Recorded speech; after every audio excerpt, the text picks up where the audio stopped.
আমার খুব খিদে পেয়েছে, তাড়াতাড়ি ভাত বাড়ো। হ্যাঁ, তুই হাত মুখ ধুয়ে টেবিলে গিয়ে বস, আমি ভাত বাড়ছি। ওমা জানো আজকে ফোড়নের বাড়িতে মাংস হয়েছে। এই তো আমিও দেখ তোর জন্য কত কিছু রান্না করেছি।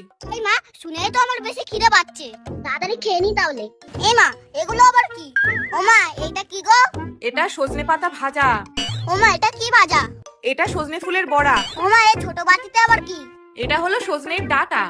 ওমা এই ঝোলটা কিসের? এটা হলো ডাঁটা দিয়ে মাছের ঝোল, খেয়ে দেখ দেখি। ইয়ে আবার কি খাবার? সজনের পাতা, সজনের ডাঁটা, সজনের বড়া, পুরো গাছটাকেই তো বসিয়ে দিতে পারতে, ওটা আবার বাকি রেখেছো কেন? এই দেখেই তো আমার খিদে সেরে গেছে, তুমি খাও এগুলো, আমি সব খাবো না। এই সময় এইগুলো খেতে হয় বাবা, এইগুলো খেলে আর অসুখ বিসুখ করবে না। তুই তাড়াতাড়ি খেয়ে নে দেখি। ও আমার সজনি গো, তোকে এখন আমার খেতে হবে। ফোড়নটা কিনা মাংসের হাত চিবাচ্ছে, আর আমি ডেটা।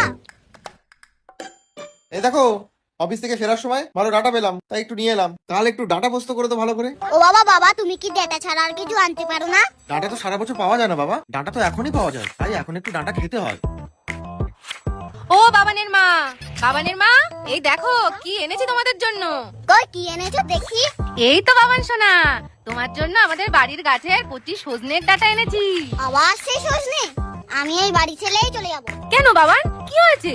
তুমি আর কিছু আনতে পারোনি? সজনে সজনে সজনে, তোমাদের ডেটা তুমি বাড়ি নিয়ে যাও, আমাদের লাগবে।